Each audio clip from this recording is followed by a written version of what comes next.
Các bạn đang theo dõi chuỗi video quá trình thực tế của một bé cún từ khi mới về nhà cho tới khi vệ sinh đúng chỗ và học 5 bài cơ bản theo phương pháp của Boss Dog. Bên cạnh đó, các mẹo về huấn luyện và chăm sóc cũng được Boss Dog chia sẻ trong các video này. Hãy cùng theo dõi và áp dụng cho bé cún nhà bạn nha. Ngày thứ hai, tiếp tục làm lơ bé cún và bạn sẽ có một giấc ngủ ngon. Ngày thứ hai hiện tại là khoảng 6 giờ sáng thì mình chưa có nghe thấy tiếng kêu của bé cún. Nhưng mình nghĩ lúc mở ra thì chắc chắn bé cún sẽ kêu đòi ăn rồi kêu đòi ra ngoài chơi.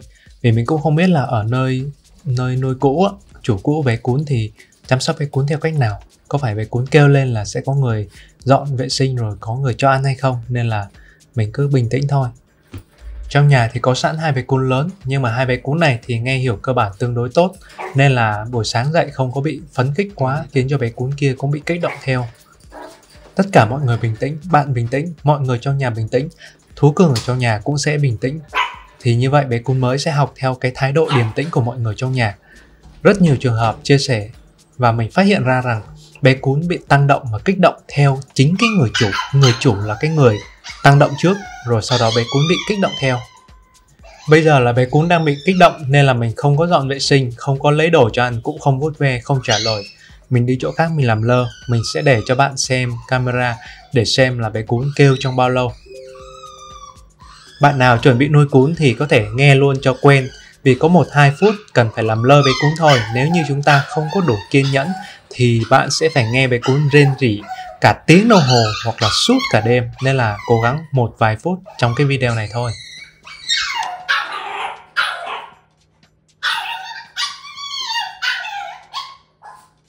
Bé cún đang phản ứng rất là dữ dội với việc có người là mình đang quay camera ngay trước mặt bé cún.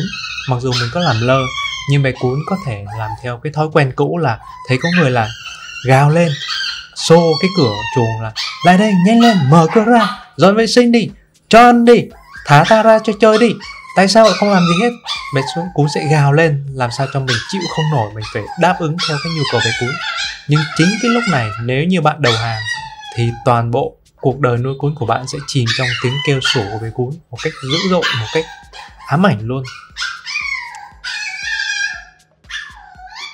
Không ngờ là mình không có trích được cam lúc mà bé có ị thêm một lần nữa.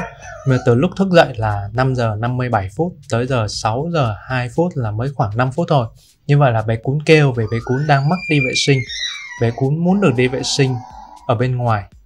Nhưng lúc này chưa phải lúc để mở để tập đi vệ sinh. Vì bé đang kêu như vậy, mình mở ra là bé cứ vậy bé kêu.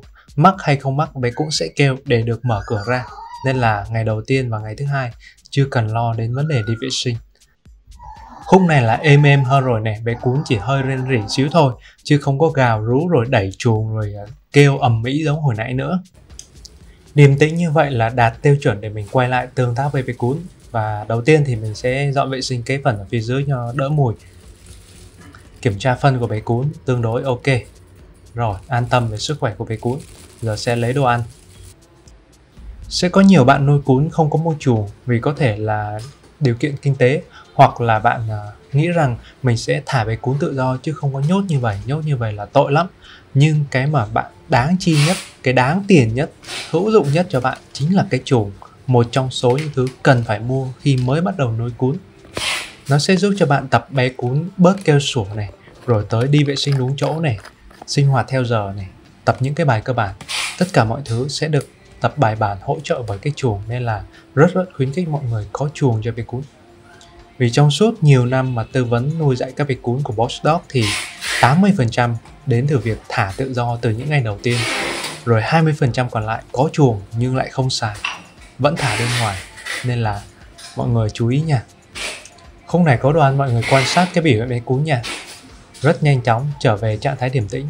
Nhớ cái video ngày thứ nhất không? Bé cún đòi đồ ăn, khều đồ ăn rất là dữ dội. Nhưng mà sau một vài cử chỉ nắm bắt đúng hành vi thì bé cún đã điềm tĩnh ngồi quan sát thay vì là cào, kêu. Tới khúc này mình thấy bé cún khá là điềm tĩnh, không kêu, ngồi xuống quan sát. Mình tính cho bé cún ăn nhưng bé cún chồm lên theo cái tay của mình đang cầm cái tô. Mình dừng lại, mình tỏ ra bất động. Bé cún càng tăng động thì mình càng bất động, để cho bé cún thấy mọi thứ nó tĩnh và bé cún sẽ tĩnh theo. Mình không có tăng động, tay chân của mình rất là đầm, Tay chân của mình gồm khua tới khua lui là bé cún sẽ nhảy nhót kêu theo. Mình cứ làm lơ, điềm tĩnh trong cả cử chỉ và hành động, chứ không chỉ là lời nói. Mình chờ lấy cái khoảnh khắc mà bé cún bình tĩnh trở lại, ngồi xuống thì mình mới lấy đồ ăn mình cho vô cho bé cún ăn. Rồi ngay cái khúc này, rồi nhanh tay đặt xuống cho bé cún. Có hơi trồm lên nhưng mà do tay của mình đi hơi chậm. Cái này không sao, đây là lỗi của người chứ không phải lỗi của bé cún. Rồi trong khi bé cún đang ăn như vậy, mình có thể tập cái bài ăn chờ ăn. Cái động tác đầu tiên là kêu cho bé cún biết như nào là được ăn. Mình chỉ vào tô và kêu ok, hoặc là ăn đi. Thì bé cún cứ như vậy, bé cún quen. Thấy cái tay chỉ vô là ok, ăn đi. Rồi mình nhẹ nhàng mình chạm vô người bé cún để xem là bé cún có phản ứng mạnh mẽ, gừ, cắn hay là sợ mất đồ ăn hay không. Mình cứ làm rất là điềm tĩnh để cho bé cún quen với cái động chạm cơ thể, quen với cái việc mình xuất hiện bên cạnh, mình chạm vô khi bé cún đang ăn. Bé cún mới nuôi 2-3 tháng tuổi bạn làm như vậy, từ những ngày đầu tiên, từ những bữa ăn đầu tiên, thì cái việc mà bé cún cắn bạn về sau nó ít xảy ra hơn. Rồi như vậy là xong bữa sáng, chúng ta không chơi với bé cún, tiếp tục làm lơ để cho bé cún ở trong chuồng nhiều hơn. Những ngày đầu tiên bé cún sẽ tập làm quen, đây là nơi bé cún ngủ nghỉ, sinh hoạt, ăn uống. Bé cún sẽ cần phải nhịn ở trong này. Bé cún có đi vệ sinh đây này, đi tè. Mình biết là sau khi ăn bé cún sẽ có xu hướng đi vệ sinh, nên là mình nắm bắt thói quen này. Nhưng mình không có mở ra, mình đang cần bé cún ở trong chuồng, điềm tĩnh, nhịn, chờ tới giờ đi vệ sinh được thả ra là sẽ kèm đi vệ sinh luôn. Bạn sẽ thấy ở video tiếp theo. Bây giờ là bé cún đang nằm chờ tới bữa trưa này. Trong cái buổi sáng mà có kêu thì mặc kệ bé cún luôn, đừng có ai chơi với bé cún. Bé cún mà chơi thân với ai hoặc là quen ai cho ăn là bé cún thấy người đó bé cún sẽ gào lên. Bữa ăn này mình sẽ cho khó hơn một xíu. Bé cún con mới về, bé cún sẽ phải nhìn hai bé cún lớn ăn trước. Và các bé cún lớn lâu lâu mình cũng sẽ tập lại cho bé cún là trước khi ăn là phải chờ, phải bình tĩnh. Luôn luôn quan sát xem là người chủ đã ra hiệu lệnh đồng ý hay chưa. Làm gì cũng sẽ chờ rồi quan sát, chờ mình ra hiệu lệnh.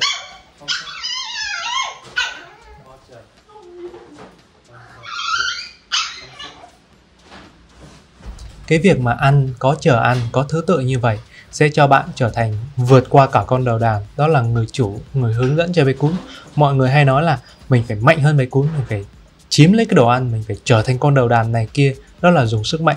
Nhưng mà vượt xa hơn cái việc trở thành con đầu đàn, mình sẽ trở thành người chủ, mình hướng dẫn cho bé cún bằng cách là không dùng sức mạnh, mình dùng cái thứ tự, đứa nào ăn trước, đứa nào ăn sau, rồi khi nào ăn theo từng cái hiệu lệnh thứ tự của mình đưa ra, ăn, chờ ăn. Thì như vậy mình là người chủ, mình vừa kiểm soát đồ ăn mà mình còn hướng dẫn được bé cún nghe lời mình nữa. Và cái việc mà các bé cún nhìn nhau ăn theo thứ tự có sự kiểm soát của người chủ sẽ làm tiền đề giúp cho các bé cún chơi với nhau trong hòa bình, không có sợ cướp đồ ăn của nhau, cũng không có gây hấn, cắn nhau. Xem video thực tế như này các bạn sẽ thấy 5 bài cơ bản của Boss Dog nó sẽ hơi đảo lộn một xíu. Nhưng mà vì mình dạy bé cún là giống như là giáo dục thì nó không thể dập khuôn được, nó sẽ hơi có điều chỉnh một xíu cho phù hợp với tính cách và cái biểu hiện của bé cún và cái thời điểm mình bắt đầu nuôi. Thì bé cún này mình cảm thấy là bé cún đang bị đòi hỏi bằng tiếng kêu nhiều quá, sủa nhiều quá, rồi là bị kích động với đồ ăn nhiều quá, nên là mình phải kiểm soát cái đó trước. Rồi cái bấm clicker gọi tên mình sẽ dạy sau, rất là nhanh thôi. Rồi hai đứa cún lớn ăn gần xong thì mình bắt đầu cho bé cún con ăn này. Mình để cái chén để quan sát xem bé cún có thực sự là đang chờ hay là chỉ trong tích tắc rồi lại nhào lên sủa đòi hay không. Khi nào thấy tốt rồi mình bắt đầu mình đổi cái động thái. Khúc này mình cầm cái tô lên là hơi mất bình tĩnh, không có sủa nhưng mà đứng chồm chồm lên. Mình chờ cho bé cún thả lỏng, ngồi xuống, mình mới bắt đầu mình tiếp tục một cái động thái tiếp theo. Vì cơ bản là bé cún chưa hiểu tiếng người nên là bạn có kêu ngồi xuống bé cũng không hiểu, mà có khi còn kích động hơn. Nên là điều tốt nhất chúng ta có thể làm đó là im lặng và bất động. Sau một hồi không thấy mình động tĩnh gì hết thì bé cún bắt đầu tìm cách làm sao để được ăn. Bé cún sẽ đổi tư thế từ chồm chồm thì chuyển qua ngồi, những cái tư thế rất tự nhiên của một cơ thể bé cún. Động thái tiếp theo đó là mở cửa chuồng, nhưng mà mình giữ cái cửa đó đã, vì khi mở ra bé cún có xu hướng là lao ra ngoài cắm mặt vô cái tô. Nên là mình giữ ngay đó đã để cho bé cún thấy là mình vẫn đang rất là điềm tĩnh. Chưa có cái hiệu lệnh cho ăn. Cái hiệu lệnh cho ăn các bạn nhớ là chỉ tay vào cái tô và kêu ok. Chưa có hiệu lệnh này, mình cứ điềm tĩnh. Mình cứ nhấp cái cửa để cho bé cún không có ra được. Bé cún loay hoay một hồi cũng sẽ chuyển về cái tư thế ngồi và quan sát xem ý của mình là gì. Lúc đó mình sẽ cho bé cún một cái dấu hiệu để báo cho bé cún biết là đúng rồi.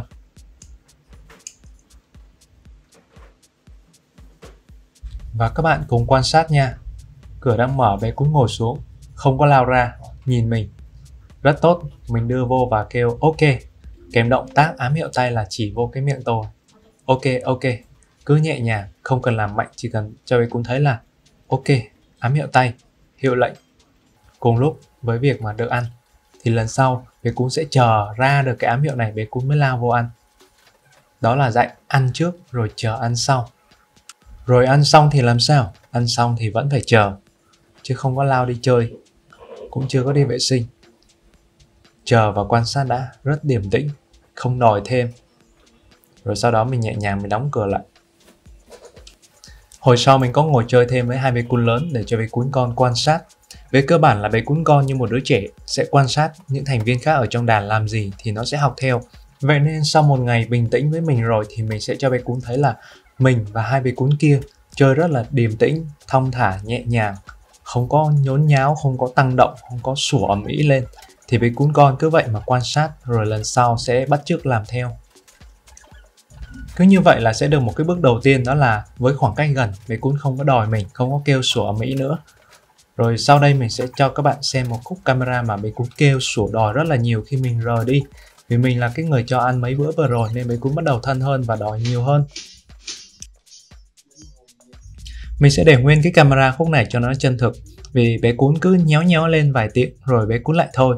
Rồi nhéo nhéo lên 1 phút, 2 phút rồi lại thôi.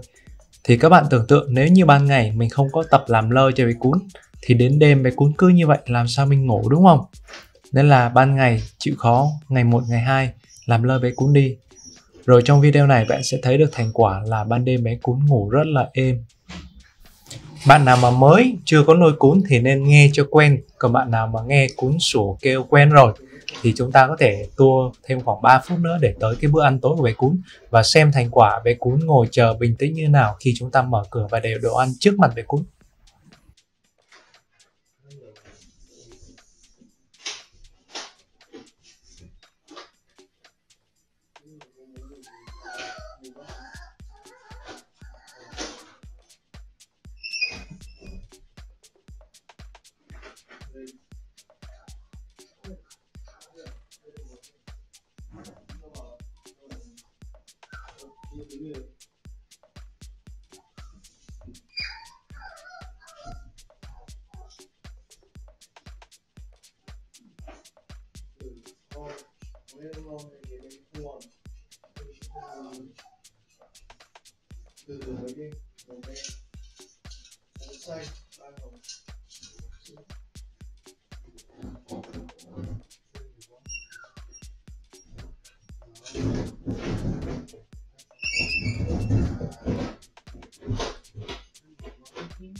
X xanh đấy là 4 luôn. D đấy là 10 đúng không? Không là 3.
là 3 đen, màu xanh, 3 tím.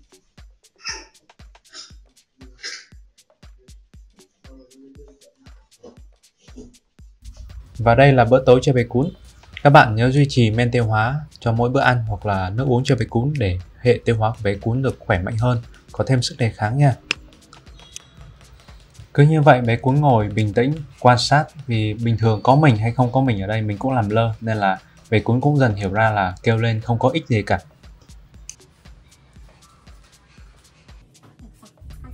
Tiếp tục mình cho các bé cún ngồi chờ và quan sát nhau trước khi ăn. Các bài như vậy thực hiện mỗi bữa ăn, rất là đơn giản thôi, ai cũng có thể làm được, không cần nhất thiết là phải dành thời gian nhiều cho bé cún. Đồ ăn là một trong số những thứ khiến cho bé cún dễ mất lý trí nhiều nhất, thế nên trong 5 bài cơ bản của Watchdog có bài ăn và chờ ăn, giúp cho chúng ta từ sớm kiểm soát những cái bản năng của bé cún, để sau này có cái nền tảng cơ sở cho bé cún bình tĩnh hơn với mọi thứ xung quanh. Ví dụ như mọi người hay sợ bé cún kích động sủa, cắn chổi, cắn cây lau nhà, hay là sợ máy hút bụi, tiếng xe. Rồi tới khi bé cún dậy thì trưởng thành thì nó sẽ kích động khi gặp những bé cún khác, rồi nó kích động khi gặp người lạ, nó cảnh giác rất là cao.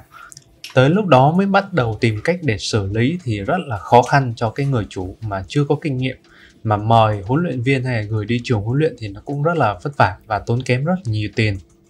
Còn đây là thành quả mà các bạn có thể đạt được cho bé cún nhà của các bạn sau 2 ngày làm lơ và tập cho bé cún chờ ăn một cách bình tĩnh với những cái động tác rất là nho nhỏ, dựa trên việc nắm bắt hành vi của bé cún.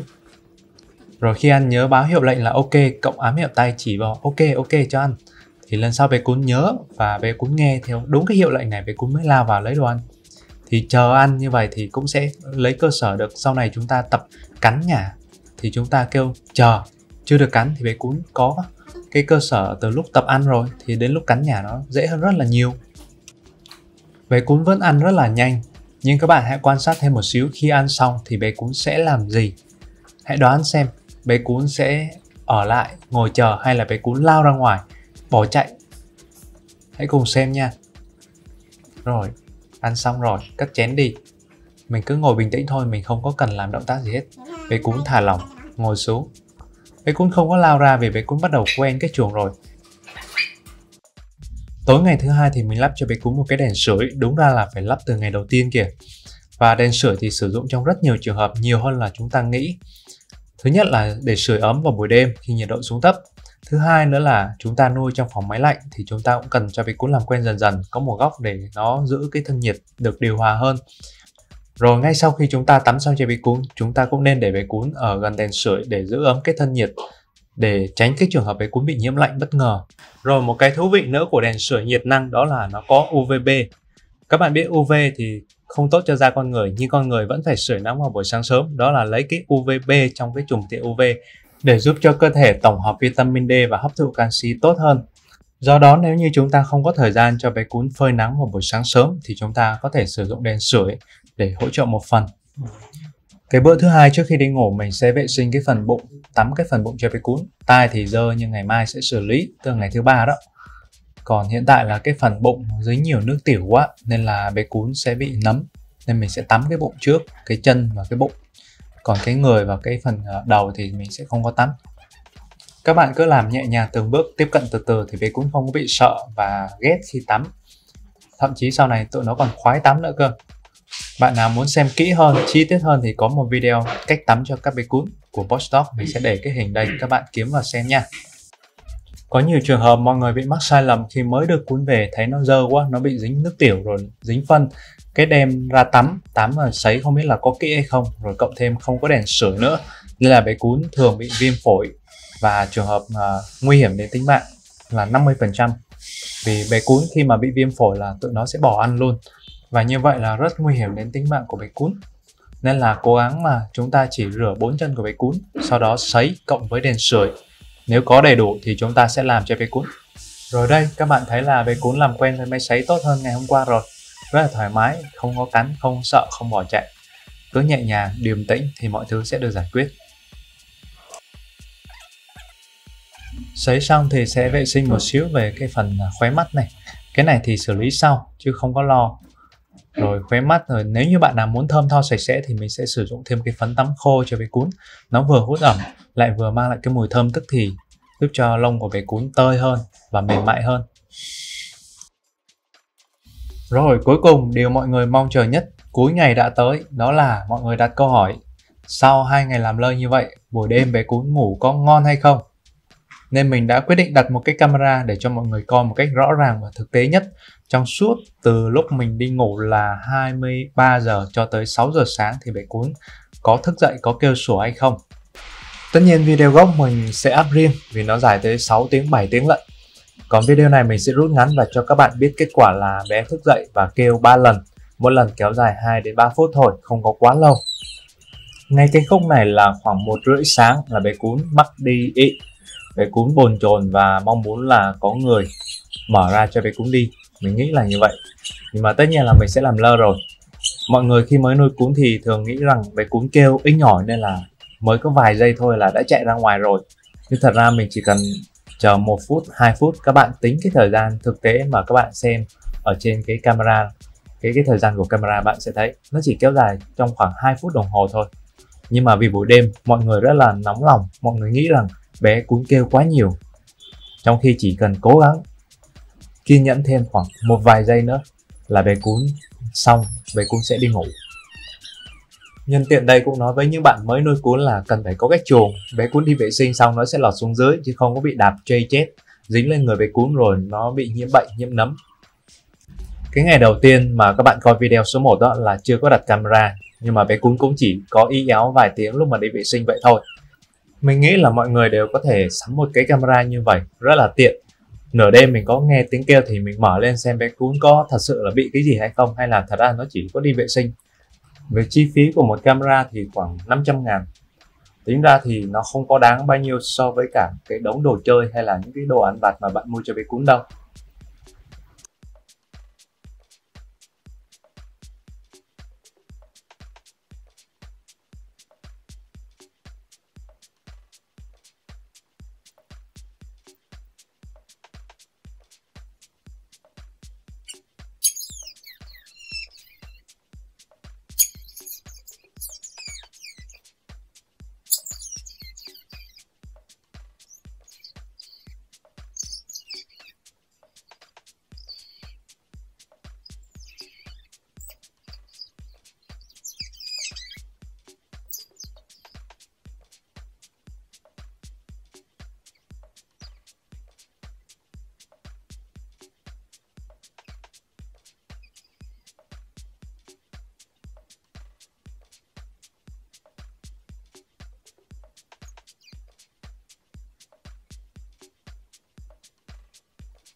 Cảm ơn các bạn đã theo dõi video vừa rồi của Boss Dog.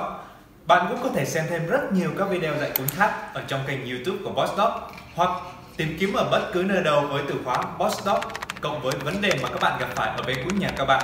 Tất cả các video hướng dẫn chi tiết và hoàn toàn miễn phí. Đừng quên bấm theo dõi và bấm thêm cái chuông để có thể nhận được những thông báo mới nhất về các video dạy cuốn trong kênh của Boss Dog nha. Tất cả những thông tin khác các bạn có thể tham khảo thêm ở các đường link phía dưới, như là mua hàng, thông tin về nuôi dạy cún, thú y, vân vân. Tất cả ở trong link phía dưới nha. Còn bây giờ thì xin chào và hẹn gặp lại các bạn ở trong các video lần sau nha.